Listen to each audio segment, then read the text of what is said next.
चलिया बन के पहुनावा हो मैया नवमी के राती।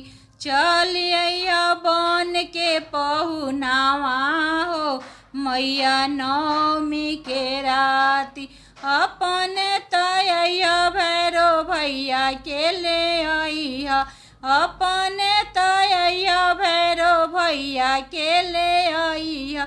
हलुआ पूरी के भोगावा लगाई बहो मैया नवमी के राती। हलुआ पूरी के भोगावा लगाई बहो मैया नवमी के राती। चलिया बन के पहुनावा हो मैया नवमी के राती। अपने तैया गणपति के